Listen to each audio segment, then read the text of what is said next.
తదుపరి మనం మిథున రాశికి వెళ్తున్నామండి. మరి మిథున రాశి వారికి ఈ యొక్క మార్చిలంతా కూడా గ్రహ సంచారం చాలా బాగుంది.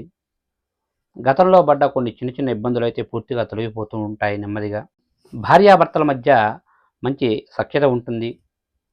మరి బంధువుల వల్ల వీరికి సహాయ సహకారాలు చాలా బాగుంటాయి. స్నేహితుల వల్ల కూడా సహాయ సహకారాలు చాలా బాగుంటాయి. ఇక వీరికి ఈ నెలలో ఆదాయానికి ఎటువంటి ఇబ్బంది ఉండదు. మీరు మరి ఏదో ఒక విధంగా కూడా ఆదాయం అనేది మీకు చేకూరుతుంది. ఖర్చు కూడా చాలా తక్కువగా ఖర్చు పెడతారు. సంఘంలో ఉన్న పెద్దవారి పరిచయాల వల్ల కొన్ని అయితే మరి మీ యొక్క గతంలో ఏవైనా కొన్ని పనులు పెండింగ్ ఉంటే అటువంటి పనులను కూడా పూర్తయ్యే అవకాశాలు చాలా ఎక్కువగా ఉన్నాయి. ఈ నెల మీరు పట్టిందల్లా బంగారంగా ఉంటుంది. మరి మీరు ఏవైనా సరే ఇల్లు కానీ లేదా స్థలాలు కానీ కొనేటప్పుడు తగు జాగ్రత్తలు తీసుకోండి. అదేవిధంగా మరి సంఘంలో ఉన్న పెద్దవారితో మరి కొన్ని పరిచయాలు ఏర్పడడం వల్ల ఆ పరిచయాల వల్ల కూడా మీరు ధనం చేకూరే అవకాశాలు ఎక్కువగా ఉన్నాయి. ఇక నూతన వాహనాలు కొనే అవకాశాలు చాలా ఎక్కువగా కనిపిస్తున్నాయి ఈ నెల. మరి మీరు ఈ నెలంతా ఏ కార్యం తలపెట్టినా కూడా ఎటువంటి ఆటంకాలు లేకుండా కూడా పూర్తి చేస్తారు. ఎవరైతే ఈ యొక్క మిథున రాశిలో ఉన్న వ్యాపారస్తులందరికీ కూడా ఈ నెలంతా కూడా మరి మిశ్రమ ఫలితాలుగానే ఉంటాయి.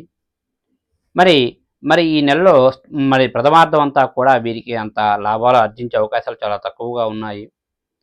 ద్వితీయార్థంలో మళ్ళీ వీరు లాభాలు ఆర్జించే అవకాశాలు ఎక్కువగా ఉన్నాయి. అయితే ఫైనాన్స్ సెక్టార్కి సంబంధించి ఎవరైనా ఉంటే వారికి మాత్రం కొన్ని అయితే ఇబ్బందులు అయితే ఉన్నాయండి. ఇక మొత్తంగా చెప్పాలి అంటే ఈ యొక్క వ్యాపారస్తులకు ఈ నెల మిశ్రమ ఫలితాలుగానే ఉంటాయి ఈ యొక్క మిథున రాశి వారికి. ఇక అదేవిధంగా మరి ఎవరైతే ప్రభుత్వ ప్రైవేట్ సంస్థల్లో పనిచేస్తున్నటువంటి ఈ యొక్క ఉద్యోగస్తులు ఎవరైతే మిథున రాశిలో ఉన్నారో వారందరికీ కూడా ఈ నెలంతా కూడా మిశ్రమ ఫలితాలుగానే ఉన్నాయి. ఈ యొక్క నెల మీ పై స్థాయి అధికారుల వల్ల కొన్ని ఒత్తిడి ఎక్కువగా ఉంటుంది. దాంతో కొన్ని చిన్న చిన్న ఇబ్బందులు అయితే ఎదురయ్యే అవకాశాలు ఎక్కువగా కనిపిస్తున్నాయి. కాబట్టి తప్పక మరి ఆ యొక్క విషయాలను తగు జాగ్రత్తగా తీసుకోండి.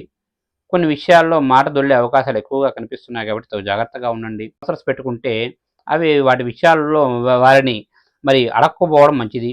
ఆ విషయాలను కూడా మీరు మర్చిపోతే చాలా వరకు మంచిదండి. ఇక ఎవరైతే విద్యార్థులు ఉన్నారో ఈ యొక్క మిథున రాశిలో ఉన్నటువంటి విద్యార్థులందరికీ కూడా ఈ నెలంతా కూడా చాలా అనుకూలమైన నెలగా చెప్పవచ్చు. తప్పక ఈ నెలలో మీరు ఉత్తీర్ణత సాధించే అవకాశాలు చాలా ఎక్కువగా ఉన్నాయండి. ఇక ఎవరైతే మరి స్టేట్ గవర్నమెంట్, సెంట్రల్ గవర్నమెంట్కి సంబంధించి మరి ఉద్యోగాల కొరకు అప్లై చేసుకొని పరీక్ష రాస్తున్నటువంటి విద్యార్థులందరికీ కూడా ఈ నెలంతా కూడా చాలా అనుకూలంగా ఉంటుంది. అదేవిధంగా ఎవరైతే ఈ యొక్క మిథున రాశిలో ఉన్నటువంటి మరి చలనచిత్ర రంగస్థలంలో పనిచేస్తున్నటువంటి మరి వారందరికీ కూడా ఈ యొక్క మిథున రాశిలో ఉన్న వారందరికీ కూడా ఈ నెలంతా కూడా చాలా అనుకూలమైన నెలగా చెప్పవచ్చు. గతంలో ఏవైనా సరే సంస్థల నుంచి డబ్బులు రావాల్సి ఉంటే తప్పక అవి తిరిగి వచ్చే అవకాశాలు ఎక్కువగా ఉన్నాయి. ఏవైనా నూతన ప్రాజెక్టులు మరి కొత్త ప్రాజెక్టులు అయితే మరి ప్రారంభించే అవకాశాలు కూడా చాలా పుష్కలంగా ఉన్నాయి. అదేవిధంగా మరి ఏవైనా సరే మీకు మరి గతంలో ఉన్న చిన్న చిన్న ఇబ్బందులన్నీ కూడా తొలగిపోయి మళ్ళీ మళ్ళీ ఈ నెలంతా కూడా మళ్ళీ పూర్వ వైభవం వచ్చే అవకాశం చాలా ఎక్కువగా కనిపిస్తుంది. ఇక మొత్తంగా చెప్పాలి అంటే ఈ యొక్క మిథున రాశి వారికి ఈ యొక్క మరి మార్చి నెలంతా కూడా చాలా బాగుంటుంది.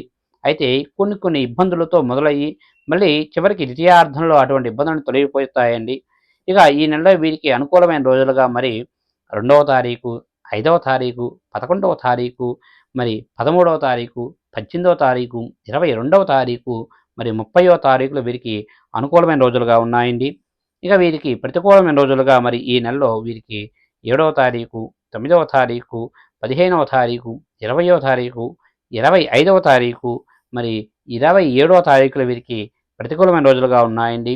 కాబట్టి అనుకూలమైన రోజుల్లో మీరు ఏ కార్యం తలపెట్టినా ఎటువంటి ఇబ్బందులు లేకుండా పూర్తి చేస్తారండి. ఏవైనా ప్రతికూలమైన రోజుల్లో ఏదైనా కార్యం తలపెడితే కొన్ని ఇబ్బందులు వచ్చే అవకాశాలు ఎక్కువగా ఉన్నాయి కాబట్టి తప్పక గురువు గారిని కానీ లేదా మీ ఇంటి పురోహితుని కానీ సంప్రదించి దానికి సంబంధించిన తగు పూజలు చేసుకుంటే మీకు అంతా మంచి జరుగుతుంది.